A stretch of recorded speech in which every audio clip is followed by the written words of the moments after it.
Les tiens sont des mécréants. Passe ton chemin et ne reviens plus jamais traîner par ici, où je te ferai goûter le sang de mes représailles. Ceux que tu décris comme étant les miens ne sont pas de ma famille. Ce sont ceux qui m'ont élevé, c'est tout. En réalité, tu n'as aucune idée de qui je suis. Et ces terres n'appartiennent à personne. Et je te trouve bien présomptueuse de vouloir te battre contre moi. Si c'était toi, je m'écarterais de mon chemin et j'irais m'amuser ailleurs. N'es-tu pas Dieu pour voir? Je suis armée jusqu'aux dents et ma réputation de fine lame n'est pas une légende. Allez, passe ton chemin et laisse-moi tranquille. Je n'ai pas de temps à perdre. En revanche, si tu t'élèves en tyran, je serai là pour te faire voir le tranchant de ma lame si près que tu ne verras plus le monde en deux parties distinctes, sans plus pouvoir former en tout cohérent.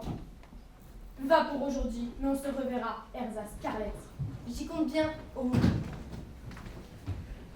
Maîtrisez-vous la parole de mes agents? Professeur, savez-vous bien à qui vous vous adressez? Je suis le digne héritier du four, en personne, et fidèle adorateur de celui dont on doit prononcer le nom. Et je suis prêt à toutes les bassesses pour atteindre le but ultime que je poursuis.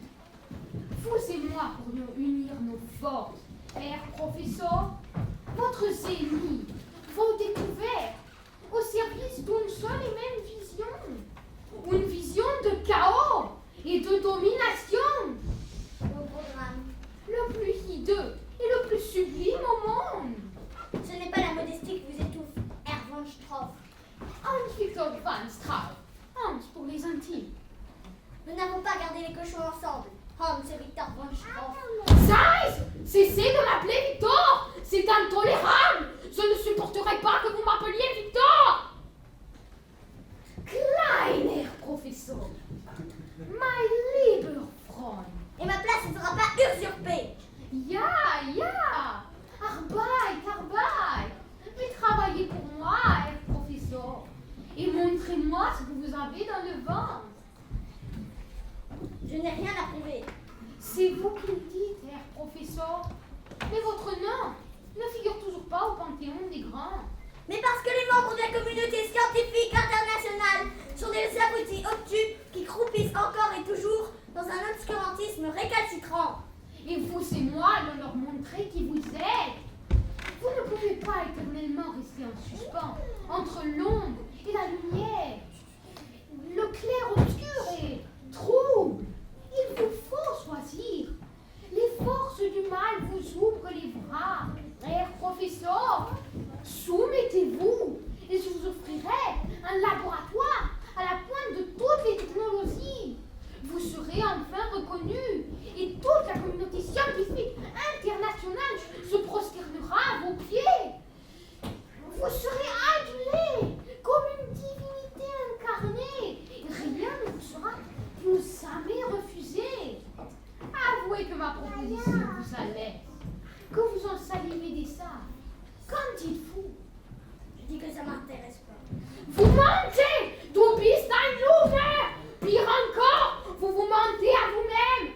Vous et moi sommes faits de la même étoffe et vous avez les moyens de vous faire céder. Alors, est-ce bien raisonnable de résister? La fierté est mauvaise conseillère. Seul sous la torture, comme un vieux rat crouvé. Bon, vous avez des arguments particulièrement convaincants. Voilà comment tout a commencé. Ce fut par une sinistre nuit de novembre que je parvins à mettre terme à mes travaux, avec une anxiété qui me rapprochait de la vie. Je rassemblais autour de moi les instruments qui devaient donner la vie et introduire une étincelle d'existence dans cette matière inerte qui gisait à mes pieds. Il était 1h du matin et la pluie frappait lugubrement contre les murs. Ah, c'est toujours affectionner les atmosphères futures. Herr Professor, vous êtes un maître de la narration.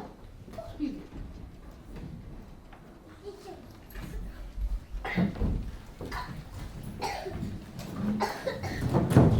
22 ans, mais il paraît que j'en bêtise de moi. Qu'est-ce qui vous fait dire ça? Je chansonne mon père. Votre père? Oui, monsieur Willy. Et où se trouve-t-il à l'heure actuelle? Au sud. Vous parlez bien là de la demeure de votre paternel. De mon père, qui est au sud, en effet. Que son nom soit sanctifié, j'en suis désolée. Ne soyez pas désolé, il est honnête.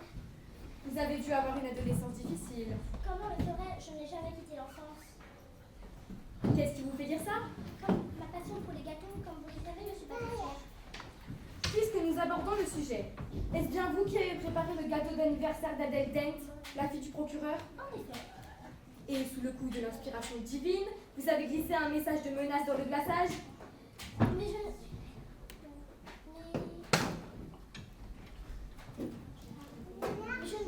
je ne ferai pas de mal à une mouche.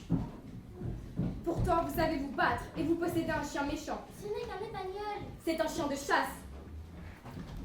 Il n'a même jamais fait un canard de sa chienne de vie. Le pauvre, je l'ai sauvé du chenil. Il était seul et abandonné, le regard triste derrière les barreaux de sa prison. Ah, il avait un casier judiciaire. Même pas, c'est là où il est né. Il n'arrivera rien du tout et que Zoé rentrera quand elle aura faim.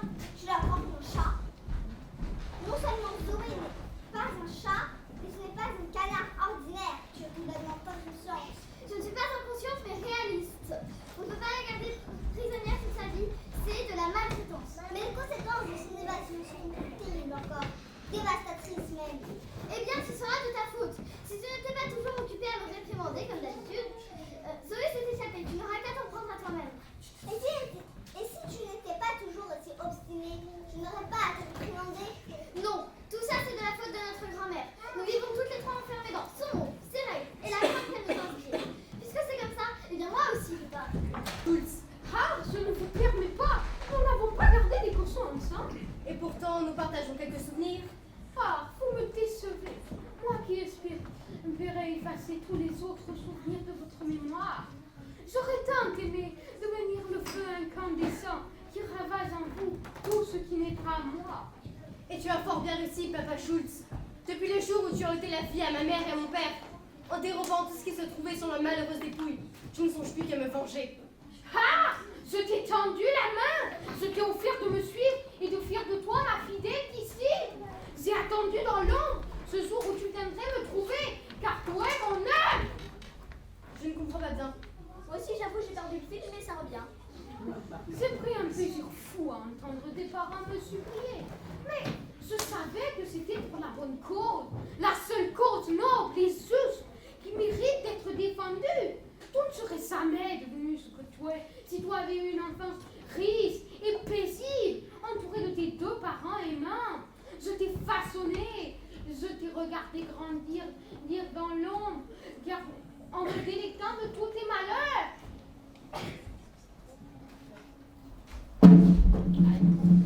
C'est mon père qui m'a tout enseigné. Décidément, il sait tout faire. Il est tout puissant.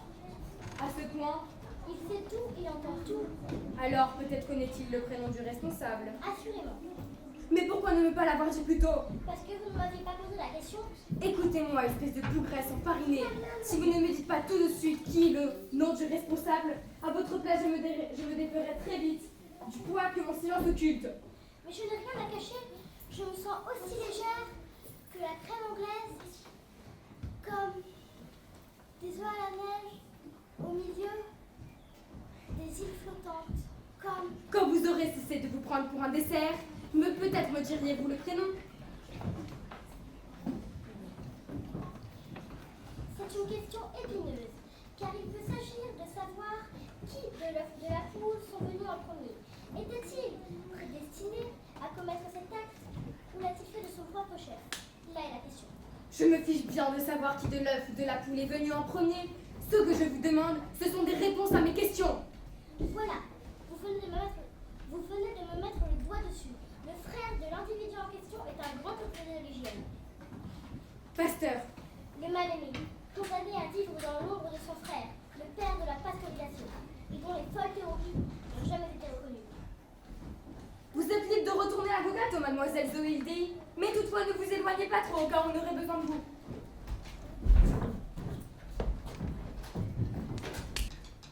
Il n'y a qu'un ostrogon pour parler comme ça. Un peu de respect pour mes ancêtres, Tyler, professeur. Reculez tous, ou préparez-vous à croiser le fer avec moi, Erza l'orpheline.